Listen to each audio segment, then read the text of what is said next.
Welcome back, everyone. Ready for another deep dive? Absolutely. Great. Today, we're going to tackle something pretty profound. Yeah. We're going to be exploring Zen Buddhism, specifically the idea of Kensho, Right. and we'll be focusing on the teachings of the famous Zen Master Hakuin. Okay. And to guide us on this journey, Right. we'll be using Albert Lowe's book, Hakuin on Kensho. Okay. So we're going to unpack Hakuin's own journey to Kensho Sure. and his framework for understanding the awakened mind. Sounds good. You know, one of the things that really struck me about Hakuin is his strong belief that Kensho is absolutely essential Yeah. for anyone who's serious about practicing Zen. Absolutely. He's quite adamant about it, actually. He doesn't mince words. He calls those who claim to follow Zen without it outrageous frauds. Yeah. He really drives home the point that this isn't just some bonus level Right. of Zen practice. This is like the core. He definitely doesn't sugarcoat it, does he? Not at all. Now, for those of you who might be new to Zen Buddhism, Yeah. this whole idea of Kensho, or awakening, Right. might seem a bit mysterious. So Yeah. could you break it down for us a little? Well, so for Hakuin, Kensho is really about realizing your true nature, like the essential you-ness Yeah. that exists beyond your thoughts and emotions and all your experiences. Right. And it's about realizing that this you-ness is fundamentally interconnected with the universe sharing the same Buddha nature that exists in everything. So it's not just about having some sudden epiphany, Right. but about fundamentally shifting how you understand Yeah. who you are and how you relate to the world around you. Absolutely. That seems like a pretty tall order. It is. It is. And you know what's interesting? What's that? Hakuin's own path to this Kensho thing Yeah. wasn't exactly a walk in the park. It was anything but straightforward. Yeah. And in fact, he struggled with some pretty intense anxieties Yeah. early in his life, particularly about death and hell. Right. He even cried out to his mother in fear. Wait a minute. The Zen master. Yeah. We're talking about the one who seemed so sure about the path to enlightenment, Right. was terrified of hell. Yeah. I got to say, that makes him feel a lot more relatable. Exactly. And that's what makes his teaching so compelling, you know? Yeah. He wasn't born enlightened. He went through this long and winding journey Right. of self-discovery, you know, complete with fears, doubts, Yeah. and multiple awakening experiences. With multiple awakening experiences. Yeah. So there wasn't just one aha moment, No, not all. and he was done.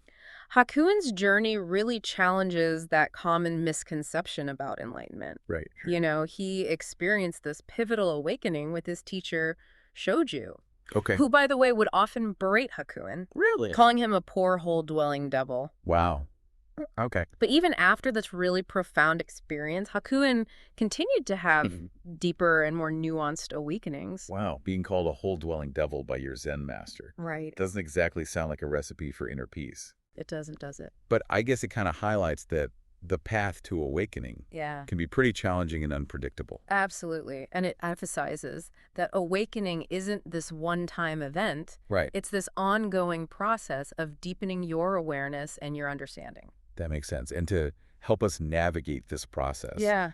Hakuin laid out what he called the 4 ways of knowing, Right. which provide a framework for understanding this awakened mind. So these 4 ways of knowing are like a roadmap. Yeah, you could think of it that way. Okay, so where does this roadmap begin? It starts with what he calls the great perfect mirror wisdom. Okay. This is that initial awakening where your discriminating mind, Yeah. the one that's constantly categorizing and judging the world, falls away. It's like suddenly seeing the universe as one big interconnected tapestry, Right. filled with this boundless light. So this great perfect mirror wisdom, Yeah.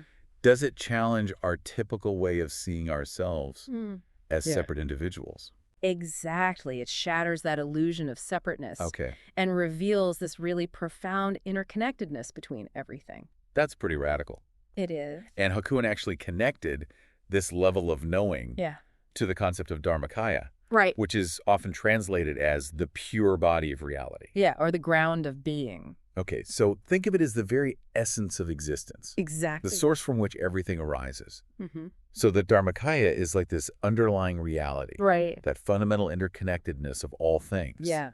And the great perfect mirror wisdom is our first glimpse of this reality. Precisely. You're describing a pretty radical shift in perspective. It is a radical shift. Yeah, and this is just the first step Yeah. on this journey. Right.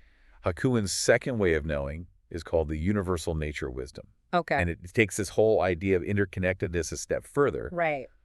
I am intrigued. Yeah. How does this universal nature wisdom build upon that great perfect mirror wisdom we were just talking about?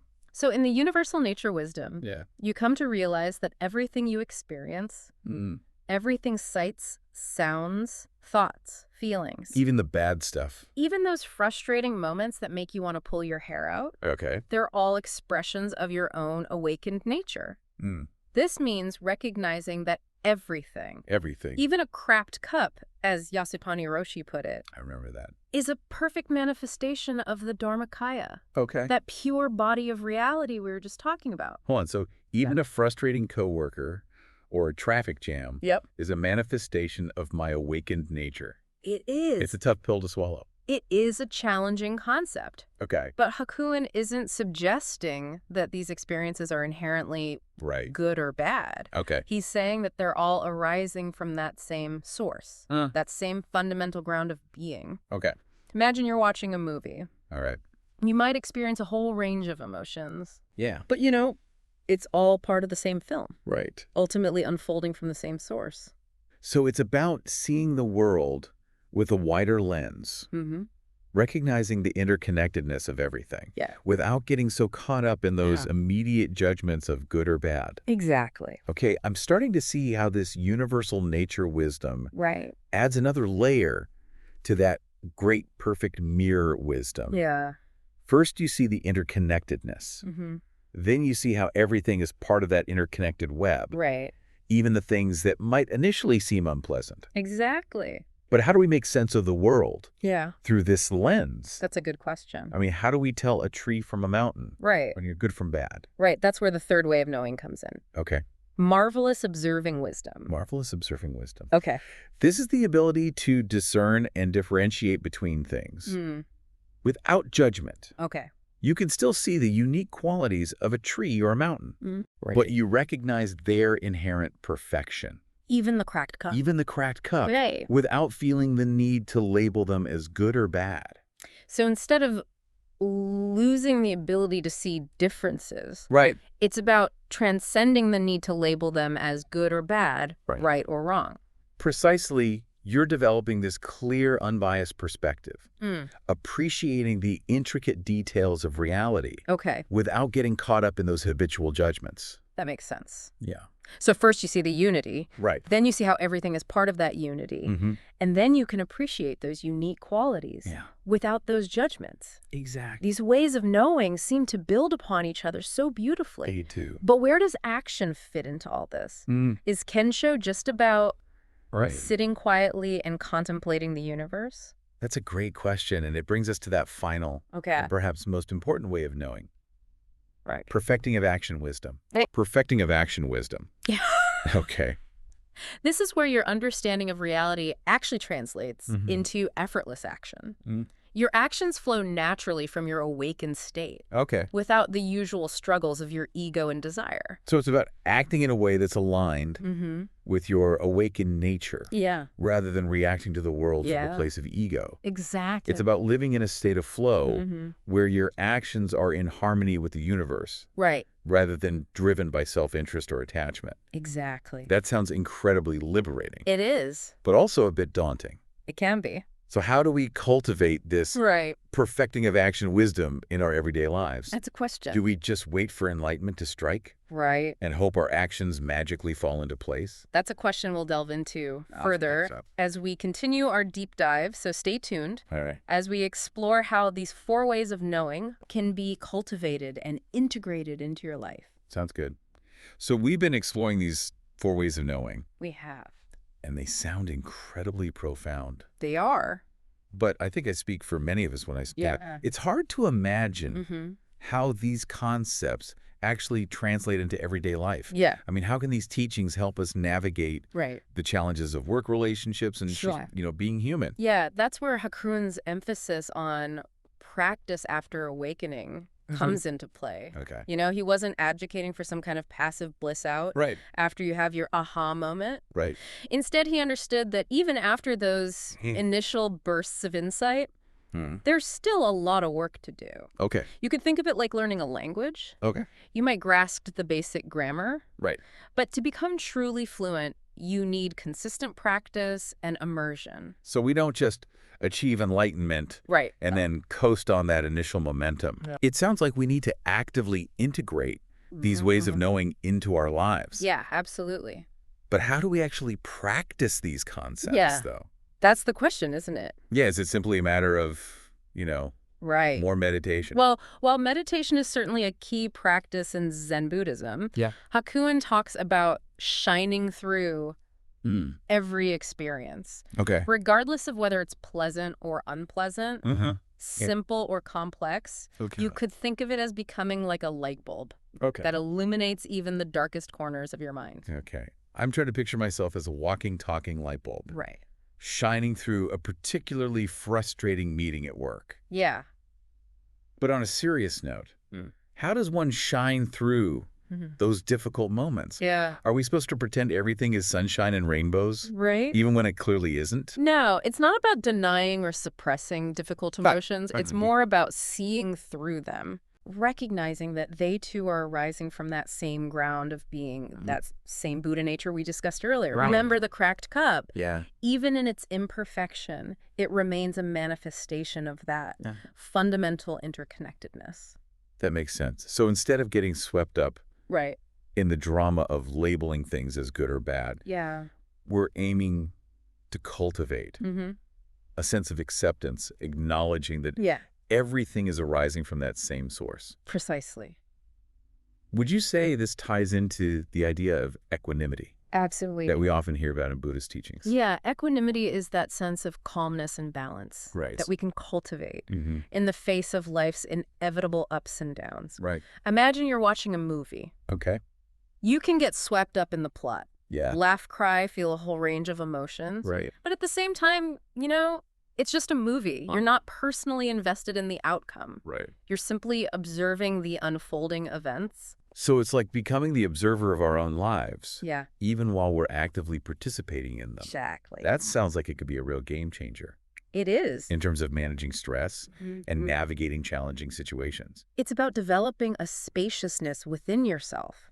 A space where you can experience those emotions without being completely consumed by them. Right. And it's important to note that this is not about becoming detached or emotionless. Okay. It's about finding that delicate balance between feeling those emotions fully and simultaneously recognizing that you are not defined by them. That's a really helpful distinction. Yeah. It's not about suppressing our emotions, but about shifting our relationship to them. Precisely.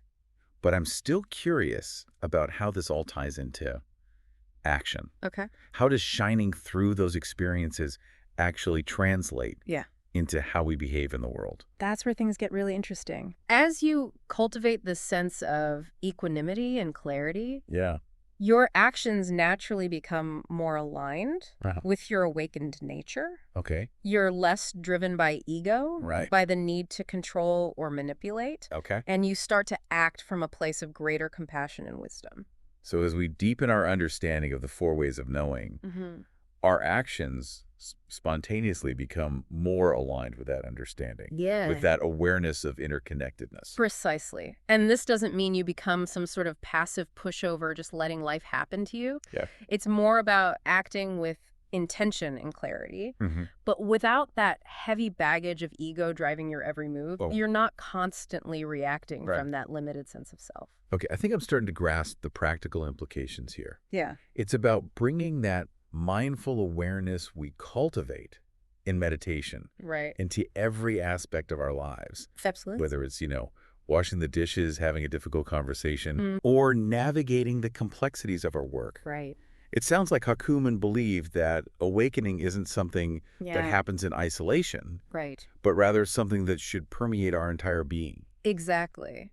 And to understand this more fully, it's helpful to bring in Hakuin's teachings on the three bodies of the Buddha. Right. Those terms definitely came up in our research. Yeah. But to be honest, I still find them a bit abstract. Sure. Could you unpack them a bit more for us? Of course. Specifically, how they relate to living an awakened life. Okay. Let's start with the Dharmakaya, Okay. which we've already touched on. We have. This is often translated as the truth body or reality body. Right. And it represents that underlying ground of being the source from which everything arises. Okay. When we experience Kensho, that initial awakening, right, we're essentially realizing our inherent connection to this Dharmakaya. So it's like the Dharmakaya is the cosmic foundation, and Kensho is the moment we realize we're not separate from that foundation, that we're a part of it. Precisely. Okay. And as we deepen that understanding, Yeah. as we cultivate that awareness through practice, we start to experience the Samphogakaya. The Samphogakaya. Which is often translated as the enjoyment body or bliss body. Right. And this doesn't mean we're constantly walking around in a state of euphoria. Right. But rather that we experience this deep sense of peace and joy that arises from living in alignment with our true nature. So the Samphogakaya is like the fruit. Yeah, you could say that. Of realizing our connection to the Dharmakaya. It's the joy and peace that naturally arise from living in accordance with that truth. That's a great way to put it. Okay. And then as this awareness further integrates into our actions, we manifest the Nirmanakaya. The Nirmanakaya. Often translated as the emanation body or transformation body. This is the Buddha in action. Okay. The embodiment of compassion and wisdom, right, actively engaging with the world to alleviate suffering and help others awaken. Okay. I'm starting to see how these three bodies fit together. Good. It's like a progression from realizing our true nature, right, Dhammakaya, to experiencing the joy and peace that come from that realization, the Samphogakaya. And finally expressing that awakened state through our actions in the world. Yes. The Nirmanakaya. Exactly. It's like this beautiful unfolding from insight to embodiment, from awareness to action. And it's important to remember that this isn't a rigid linear process with like clear-cut stages. Right. These three bodies are always present within us, interconnected and interpenetrating. It's through practice and the deepening of our understanding that they become more fully realized and expressed in our lives. So rather than aiming to achieve these three bodies, it's more about cultivating an awareness of their presence within us. Exactly. And it's important to acknowledge that even after profound awakenings, the inertia of our old habits and patterns can still linger. You know, we might find ourselves falling back into familiar ways of thinking and reacting, even when we intellectually understand the four ways of knowing. Right, because even the most dedicated Zen masters were still human. They are. After all, they still experience those moments of frustration. Of course. Those moments when the ego takes over. Absolutely. It's not about achieving some state of perfect enlightenment where you're completely immune to those human tendencies.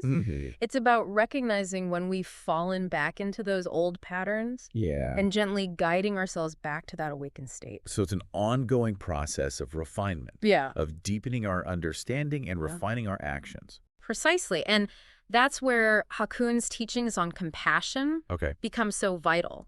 You know, he saw compassion as not just some byproduct of enlightenment, but as an essential ingredient in the journey itself. That's interesting. How did Hakuin view compassion? Was it simply about being nice to people? Right. Or was there something more to it? Hakuin's understanding of compassion goes far beyond mere sentimentality. It's rooted in that deep understanding of interconnectedness, that realization that we're all part of the same fabric of existence. He said, this is why one must arouse an attitude of deep compassion and commitment to help all sentient beings everywhere. Helping all sentient beings everywhere. Yeah. Sounds like a pretty tall order. It does. Especially when we're still grappling with our own imperfections, our own struggles on the path. It is a lofty aspiration. Right. But Hakuin didn't see compassion as something we achieve once we're sufficiently enlightened. He saw it as an integral part of the practice itself. Something we cultivate alongside our understanding of the four ways of knowing and the three bodies. So it's like compassion and awakening are intertwined. Yeah, you could say that. Each supporting and deepening the other. The more compassionate we become, the deeper our awakening, and the deeper our awakening, the more naturally compassionate we become. Precisely. And remember, Hakuin wasn't talking about some abstract sentimental feeling of pity. Okay. He was talking about a deep embodied understanding of the interconnectedness of all beings. So it's less about feeling sorry for someone I and more about recognizing their suffering as our suffering, Yeah. their joy as our joy. It's about dissolving that illusion of separateness Exactly. and realizing that we're all in this together. That's a beautiful way to put it. Yeah. And this understanding naturally gives rise to a desire to help others, to alleviate suffering, and to guide them towards their own awakening. Okay. I'm starting to see how compassion fits into this broader framework of Hakuin's teachings. It's not an afterthought. It's woven into the very fabric of the path. It is. But I have to admit, that idea of helping all sentient beings everywhere still feels a bit overwhelming. Of course. Where do we even begin? That's a very human response. Right. And Hakuin acknowledged that this path can feel daunting. Okay. And he offered some practical guidance. Okay, good. He encouraged us to start with our own sphere of influence. You know, with the people and situations we encounter in our daily lives. Okay. He believed that even small acts of kindness performed with that awakened awareness can have this ripple effect extending far beyond ourselves. So it's less about becoming some kind of superhero saving the world. Right. And more about bringing that compassionate awareness to each interaction, to each moment, no matter how seemingly insignificant. Precisely. And as we cultivate this practice, our sphere of influence naturally expands. We become more attuned to the needs of others, more skillful in responding to those needs. Okay, that feels much more manageable. Yeah. It's about starting where we are with what's right in front of us and trusting that as we shine through those moments, our capacity for compassion will naturally grow. It will. But I do have a question about something you mentioned earlier. This idea that even after awakening, we can still fall back into old habits and patterns. That's right. How do we reconcile that with this vision of effortless action, of living in alignment with our true nature? That's a question we'll explore further in the final part of our deep dive. So stay tuned as we delve into Hakuin's concept of the gate of nirvana and how it relates to integrating these teachings into everyday life. All right, so we're back, and we've been on this deep dive into Zen Master Hakuin's teachings on Kensho. And those 4 ways of knowing. And you know how we can cultivate a life that embodies these principles. Absolutely. But I think we're left with maybe the biggest question of all. How do we integrate these really lofty ideals into, you know, the nitty-gritty of our daily lives? That's the crux of it, isn't it? Bridging that gap between that vastness of awakened awareness and the everyday realities of work and relationships and just being a human in this sometimes messy world.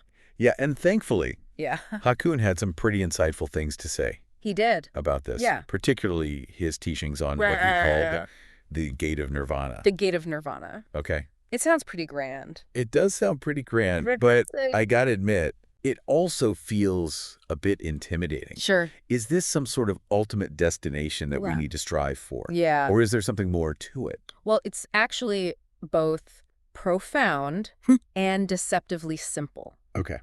Hakuin describes this gate of nirvana as this secret gateway to the command of the mind, where we transcend the limitations of effort and practice. It's that realm of effortless action, where our understanding of reality translates into this spontaneous and compassionate engagement world. Effortless action. Right. That sounds like the holy grail of Zen practice. It does, doesn't it? But we've also talked about how even after those initial aha moments of awakening, our old habits and patterns can still linger. They can. So how do we reach that point where our minds no longer hold us back from living in this state of effortless flow? That's the paradox, isn't it? You know, Hakuin emphasizes that this command of the mind isn't something you, like, force or achieve through sheer willpower. It arises naturally from a deep understanding of the 4 ways of knowing, those shifts in perspective we've been discussing. Yeah, he even quotes a layman. He does. Who says, I do nothing unusual during the day. Yeah. I just happen to be in harmony with things. I love that quote. Me too. It's so simple yet so profound. But I gotta admit, yeah, I still struggle to imagine how this translates into daily life. You know, how do we cultivate this effortless harmony when the world is constantly pulling us in 1,000 different directions? Well, that's the challenge we all face. Right. And Hakuin doesn't offer any quick fixes. Okay. He believed that as we deepen our understanding of the 4 ways of knowing, as we cultivate that shining through awareness, that this effortless action naturally emerges. It's not something we force. It's something we allow. So it's more about surrendering to the flow of life. Yeah. Trusting that our awakened nature will guide our actions, rather than constantly trying to control and manipulate things from a place of ego. Exactly. And it's important to emphasize that this surrender doesn't mean becoming passive or inactive.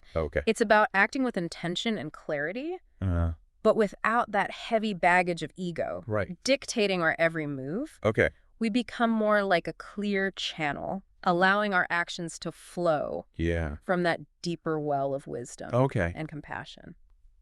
I'm starting to see how this all ties together. Yeah. First, we have that initial awakening, that glimpse of our true nature, that connection to the Dharmakaya. Yeah. Then through practice, we cultivate a deeper understanding of that nature, experiencing the joy and peace that come from aligning with it. The realm of the Sambhogakaya. The Sambhogakaya. And finally, that understanding spills over into our actions, transforming the way we engage with the world. The manifestation of the Nirmanakaya. The Nirmanakaya, exactly. Like this beautiful unfolding. It is. From insight to embodiment. From awareness to action. And remember, these 3 bodies aren't separate entities. They're interconnected aspects of our being, constantly influencing and informing each other. As we deepen our practice, we become more aware of their subtle interplay. And this, in turn, informs our actions in the world. It all sounds so elegant and interconnected. It is. But I have to admit, this gate of nirvana still feels a bit mysterious to me.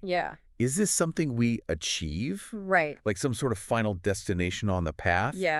Or is it something else entirely? That's a great question. And it highlights one of the core paradoxes of Zen. You know, Hakuin describes this gate of nirvana as this realm of ultimate liberation. A state of complete freedom from suffering. But he also emphasizes that it's not something we attain through effort or striving. So are you saying we're already there at the gate of nirvana? We just need to realize it. In a way, yes. But this realization doesn't come from chasing after it. From trying to force it into existence. It arises naturally from our deepening understanding of the 4 ways of knowing, from cultivating that shining through awareness in every aspect of our lives. Remember, Hakuin teaches that. This way of knowing transcends the bounds of practice. Realization and attainment through study. It does. My mind is officially starting to bend. It's a lot to take in. If it's not about striving or seeking, how do we access the gate of nirvana, this realm of effortless action? Hakuin's advice might surprise you. He suggests we stop trying so hard.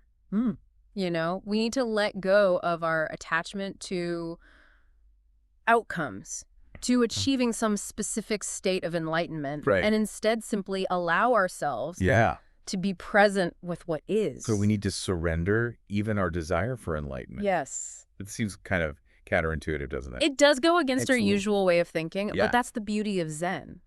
It challenges our assumptions and invites us to look beyond those habitual patterns of seeking and striving. This desire for enlightenment, for achieving some perfect state of being, can actually become a barrier. It can. Preventing us from fully experiencing that effortless flow of the gate of nirvana. Exactly. It's like we're creating our own obstacles by clinging to that idea of a destination. Rather than embracing the journey itself. Exactly. Remember, the Zen path is often about letting go. About releasing our grip on those things we think we need in order to be happy or fulfilled. It's about recognizing that true freedom lies in embracing the present moment, in allowing things to unfold naturally without imposing our will upon them. Absolutely. Okay. I'm starting to see the wisdom in that. Yeah. But I got to admit, it also feels a bit scary. It can. Letting go of all those goals and aspirations we've been working towards. Yeah. It feels like stepping into the unknown without a safety net. It can feel that way, but remember, Hakuin isn't suggesting we give up on practice altogether. Okay. He's simply pointing us towards a deeper understanding of what practice truly is. Yeah. It's not about checking off boxes on some spiritual to-do list. Right. It's about cultivating an awareness that permeates every aspect of our lives. Right. It's about recognizing that every moment, every action, no matter how seemingly mundane, can be an expression of our awakened nature. So it's about finding that harmony. Yeah. Between the cosmic and the mundane. Right. Between those grand aspirations of helping all sentient beings and the simple act of washing the dishes or having a conversation with a friend. Right. It's about recognizing that enlightenment isn't some distant goal. Yeah. It's woven into the fabric of our everyday lives. It is. Beautifully put. And that's the beauty of Hakuin's teachings. Yeah. They offer a path. They do. That's both profound and practical. A path that challenges us to expand our minds while simultaneously grounding us in the reality of our daily lives. Exactly. As we wrap up this deep dive into Hakuin's wisdom, I'm left with a sense of both awe and possibility. Awe at the vastness of the path he's laid out before us. And possibility in knowing that this path is available to each and every one of us. Remember, it's not about achieving some impossible feat. It's about cultivating an awareness that transforms the way we see ourselves, the way we interact with the world, and the way we live each precious moment. That's a great point. So keep questioning, keep practicing, and keep shining through. You might just find that the gate of nirvana has been open all along. That's great advice. Thanks for joining me on this deep dive. It's been a pleasure.